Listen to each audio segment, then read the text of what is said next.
Hello student, आज हमारा topic चल रहा है। कौन सा टॉपिक चल रहा है हम लोगों का? Interest on drawing. Interest on drawing में मैं आप लोगों को पढ़ा चुका कि यदि डेट ऑफ ड्राइंग नहीं दी हुई है तो 6 मंथ का इंटरेस्ट लगता है। नंबर 1 बात, अगर क्वेश्चन में डेट ऑफ ड्राइंग दे रखी है तो उतने मंथ का इंटरेस्ट ऑन ड्राइंग लगेगा। उसके बाद मैंने आप लोगों को बताया था कि calculation of interest on drawing. Interest on drawing के कैलकुलेशन के हमारे 2 मेथड है, सिंपल मेथड और प्रोडक्ट मेथड। सिंपल मेथड में सिंपली जितने टाइम का ड्राइंग से उतने टाइम का इंटरेस्ट लगा लेते हैं। प्रोडक्ट मेथड में हम लोग सबसे पहले डेट लिखते हैं, देन अमाउंट, उसके बाद पीरियड यानी कि कितने टाइम का ड्राइंग है तो डेट ऑफ ड्राइंग से एंड ऑफ द ईयर तक मंथ कैलकुलेट करते हैं। उसके बाद अमाउंट और पीरियड को मल्टीप्लाई करके क्या करते हैं, हम लोग प्रोडक्ट निकालते हैं। Then formula will be applied, total of product into rate of interest upon 100 into 1/12। इसके मैंने आपको प्रैक्टिस क्वेश्चन भी दे दी। इसके बाद मैंने आप लोगों को पढ़ाया था कि इंटरेस्ट ऑन ड्राइंग कौन सा? Monthly drawing. यदि पार्टनर हर मंथ एक निश्चित अमाउंट विड्रॉ करता है और एक पर्टिकुलर गैप एक निश्चित डेट को ही विड्रॉ करता है, एक निश्चित अमाउंट करता है, तब हम लोग किस तरह से इंटरेस्ट ऑन ड्राइंग निकालेंगे।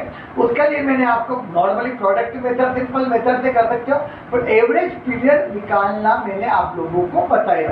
अब एवरेज पीरियड किस तरह से निकालते थे वो मैंने आपको बताया था कि time left with first drawing plus time left with last drawing upon 2। इसके मैंने आपको 2 बता चुका था कि यदि कोई पार्टनर ने हर महीने की स्टार्टिंग में एक निश्चित अमाउंट ड्राइंग करता है तो उस पर हम 6.5 मंथ का इंटरेस्ट ऑन ड्राइंग लगा दे। If any partner withdrawn equal amount at the beginning of every month, then interest will be calculated for 6.5 months. If any partner withdrawn equal amount at the end of every month, then interest will be calculated 5.5 months. Or if any partner withdrawn equal amount at the middle of each month, then interest will be calculated for 6 months. इसके बाद next मैंने बताया था, if any partner withdraw equal amount at the beginning of each quarter, then interest will be calculated 7.5 months. Okay, then any partner withdraw equal amount at the end of each quarter, then 4.5 months. और if any partner withdraw equal amount at the middle of each month, then interest will be calculated 6 months. अब इसके बाद हम करते हैं कि यदि कोई पार्टनर 6 मंथ तक ड्राइंग करता है और एंड ऑफ द ईयर तक करता है 6 मंथ तक, यानी कि जैसे एक any partner withdraw equal amount at the beginning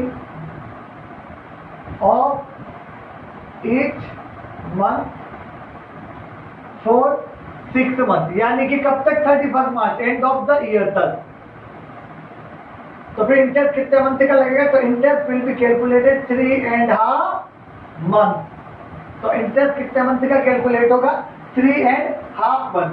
for example इसका एवरेज पीरियड निकालने का फॉर्मूले से करते हैं। एवरेज पीरियड किस तरह से बताया था मैंने?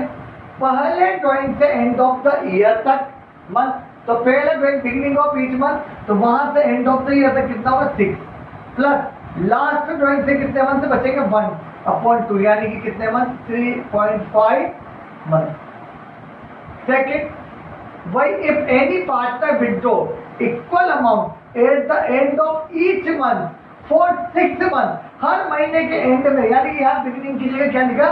एंड ऑफ ईच मंथ निकाल, and of each month for 6 month, तो फिर इंटरेस्ट होगा 2.5 मंथ। ओके, उसका भी वही system, and of each month, तो पहले ड्राइंग से लास्ट तक 5 मंथ, देन फिर 0 और 2 एंड आप थर्ड।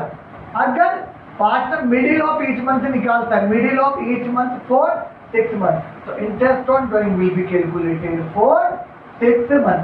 इसी फॉर्मूले से हम ये लोग टाइम पीरियड भी निकाल सकते हैं। तो वापस आज 3 पॉइंट बताए, अगर बिगिनिंग ऑफ ईच मंथ निकालता है फॉर 6 मंथ तो 3.5 month, end of each month निकालता है 6 मंथ तक तो 2.5 मंथ, और मिडिल ऑफ ईच मंथ निकालता है 6 मंथ तक तो कितने मंथ का इंटरेस्ट लगेगा? 3 month. For example if Ram withdraw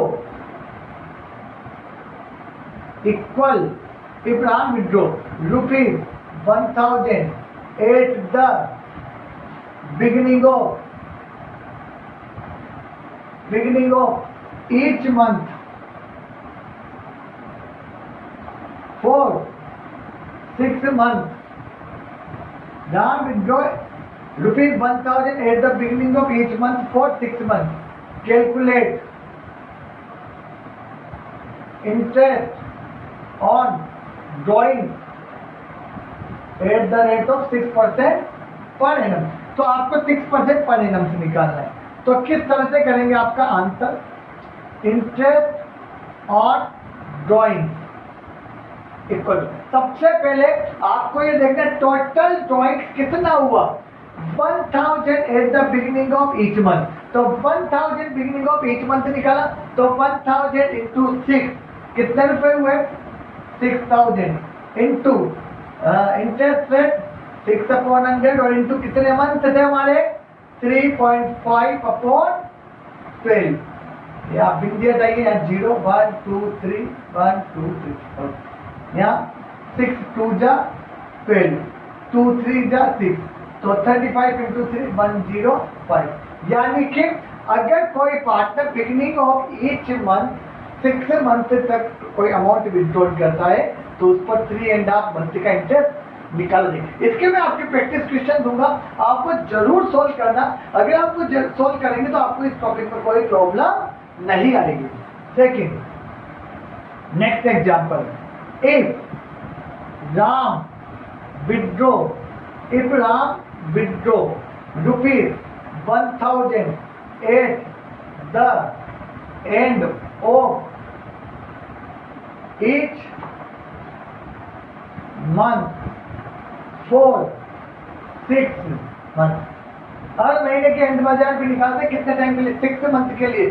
calculate interest on drawing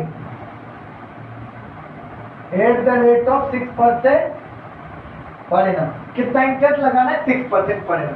तो वापस वही बात, and of each month, beginning of each month में 3.5, ठीक है। एंड ऑफ ईच मंथ निकालता है तो 2.5 मंथ। तो कितना ड्रॉइंग्स हुआ?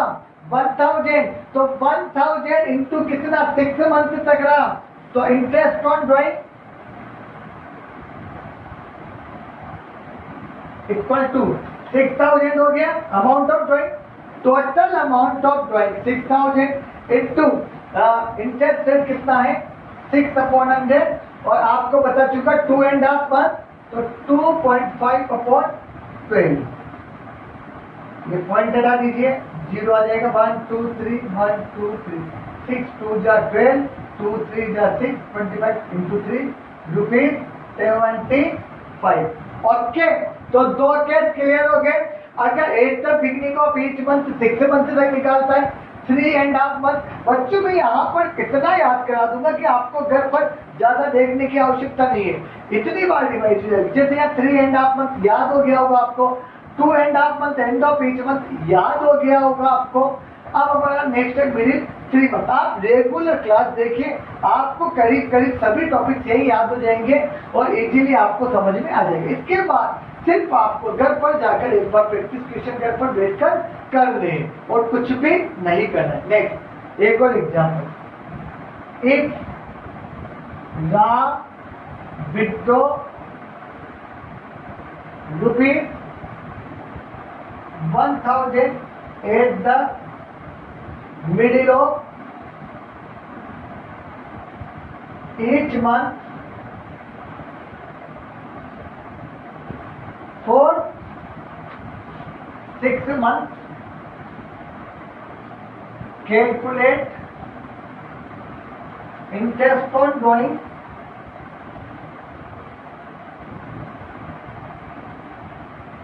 At the rate of 6% per annum. तो 1000 निकाला मिडिल ऑफ ईच मंथ, तो वही टोटल ड्राइंग कितना हो गया, interest on drawing equal to interest on drawing equal to 6000 into कितना परसेंट है, 6% निकालना, 6/100 इंटू 2.5 अपॉन 12। वही विधि 0 1 2 3 1 2 3 6 2 12 2 3 6 20 सॉरी हमारा क्या था, मिडिल ऑफ ईच मंथ में कितना था भैया बेटा, 3 मंथ, तो इंटू 3/12। तो कितना होगा यहाँ पे हमारा 6000 इंटू 6/100 इंटू 3/12, तो 30 इंटू 30 रुपीज 90। तो वापस आपका टॉपिक यहाँ पर क्लियर हुआ कि वापस तीन बातें। Number 1, if any partner withdraw equal amount at the beginning of each month, तो 3.5 months। If partner withdraw equal amount at the end of each month, तो फॉर 6 months 2.5 months, और eight the middle of each month 3 months। अगर ये 12 month तक होते तो यहाँ पर अगर ये 6 मंथ की जगह कितना निकालता, if any partner withdraw equal amount at the beginning of each month for 6 की जगह अगर 12 मंथ होता तो यहाँ 3.5 की जगह कितना हो जाता, 6.5, याद होगा आपको। इसी तरह and of each month for 6 की जगह यहाँ कितना होता 12, तो यहाँ 2.5 की जगह कितना होता 5.5, और यहाँ 3 की जगह कितना हो जाता 6। तो यह बात भी ध्यान रखना, अगर 6 महीने तक है तो 3.5 2.5 और 3। एंड ऑफ ईच, अगर बिगिनिंग ऑफ ईच मंथ पूरे ईयर तक है तो 6.5 5.5 और 6 मंथ होगा। यह अच्छे से क्लियर करना, यह 3 चीजें याद होगी। 3.5 2.5 3 months, beginning of each month, end of each month, middle of each month for 6 months। 6.5 5.5 6, beginning of each month, end of each month और middle of each month for 12 months। एक और टॉपिक मैंने आपको बताया था, अगर क्वार्टर है तो अगर क्वार्टर होता है यह तो कौन सा था 12 मंथ तक। अगर यहाँ पे क्या होता है क्वार्टर, तो क्वार्टर में मैंने क्या बताया, बिगिनिंग ऑफ ईच मंथ में बिगिनिंग ऑफ ईच क्वार्टर था 7.5, एंड ऑफ ईच क्वार्टर था 4.5, याद होगा, और मिडिल ऑफ ईच क्वार्टर कितना था आपका 6 मंथ। कुछ बुक्स में 9 मंथ की भी कैलकुलेशन दे रखी है कि जैसे beginning of each month for 9 month, तो उसकी भी कैलकुलेशन आप इसी तरह के फॉर्मूले से कर देना। एक और नई बात है इंटरेस्ट ऑन ड्राइंग के अंदर, यदि कोई पार्टनर मैंने आपको बताया था कोई डेट ऑफ ड्राइंग नहीं दे रही तो 6 मंथ का लगाते। बट अगर जैसे अगर क्वेश्चन में आता है कि फॉर एग्जांपल इस तरह से आता है, Ram withdraw ₹10,000 during the year, calculate, ये नई बात है ध्यान, कैलकुलेट, नोट कर लेना अपनी कॉपी में अपने हिसाब से नोट बनाएंगे, calculate interest on drawing 6% per annum. तो हम लोग जब मैंने आपको बताया था Ram withdraw 10,000 during the year, calculate interest on drawing at the rate of 6% per annum, तो मैंने आप लोगों को बताया था कि ड्यूरिंग द ईयर दिया हुआ या कोई डेट नहीं दे रखी है तो हम 6 मंथ का इंटरेस्ट लगाएंगे। बट अगर क्वेश्चन में आप पर एनम वर्ड नहीं दे रखा है, क्वेश्चन में पर एनम वर्ड नहीं दे रखा है और सेम क्वेश्चन है Ram withdraw ₹10,000 during the year, अगर आपको बोर्ड पर क्लियर नजर नहीं आ रहा है तो जो मैं बोल रहा हूँ वो सुन लीजिए, उसके अकॉर्डिंग आप नोट कर लीजिए। If Ram withdraw 10,000 during the year, calculate interest on at the rate of 6%, only 6% होता तो आपका कितने मंथ का लगता है यहाँ पर 12 मंथ, और अगर पर एनम दे रखा है तो कितने मंथ का लगेगा 6 मंथ। इसके अलावा इंटरेस्ट ऑन ड्राइंग में कुछ भी नहीं आता, ये मैक्सिमम है। एक बार और बताता हूँ, इंटरेस्ट ऑन ड्राइंग कैलकुलेट करने के 2 मेथड, सिंपल प्रोडक्ट मेथड कैसे निकालते, अमाउंट को मंथ से मल्टीप्लाई करके या जो भी पीरियड से मल्टीप्लाई करके प्रोडक्ट निकालते हैं, और प्रोडक्ट के अकॉर्डिंग आप लोग total of product into rate of interest upon 100 into 1/5। इसके बाद मैंने आपको बताया मंथली ड्राइंग, अगर मंथली ड्राइंग पार्टनर ने कर रखी है तो फिर मैंने आप लोगों को क्या बताया था कि मंथली ड्राइंग है तो इसकी मैंने आपको 4 कंडीशन बता दी। नंबर 1 क्या बताया आपको, if any partner withdraw equal amount at the beginning of each month for each month तो 6.5, end of each month equal amount 5.5 month और middle of each month 6 month. Beginning of each quarter 7.5 month, end of each quarter 4.5 month और middle of each quarter कितना होगा 6 month. अगर beginning of each month for 6 month 3.5, end of each month for 6 month 2.5 और middle of each month 3 month. इसके अलावा अगर 9 month है तो 9 मंथ से तक निकालते हैं तो उसका भी फॉर्मूला इसी तरह से लग जाएगा 9 + 1/2 करके 5 मंथ और 4.5 4 जो भी होगा वो आप कैलकुलेट करना। इसके अलावा एक और क्वेश्चन में कोई डेट नहीं दे रखी है तो 6 मंथ का इंटरेस्ट ऑन ड्राइंग लगेगा। और अगर क्वेश्चन के अंदर पर एनम वर्ड नहीं दिया हुआ है तो 6 मंथ का नहीं लगाकर 12 मंथ का लगाना है। अगर क्वेश्चन में पर एनम नहीं लगा हुआ है तो हम 6 मंथ का नहीं लगाकर उसकी जगह 12 मंथ का इंटरेस्ट और ड्राइंग कैलकुलेट करेंगे। आप इनके अच्छे से प्रैक्टिस करना। अब हम लोग नेक्स्ट टॉपिक स्टार्ट करेंगे, profit and loss appropriation account. आप अच्छे से इनको नोट कर लीजिए।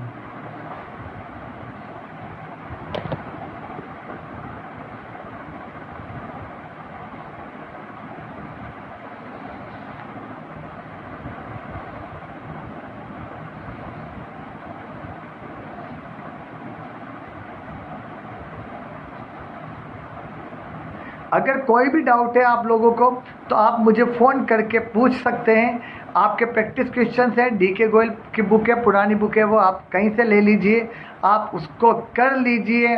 और अगर कोई आपको बोर्ड पे अच्छे से समझ में नहीं आ रहा है तो यू कैन आस्क मी, दोबारा कॉल करके पूछ लीजिए या इसको स्टॉप करके अच्छे से नोट कर लीजिए। आप इसके प्रॉपर वे में नोट्स बनाइए। Thank you.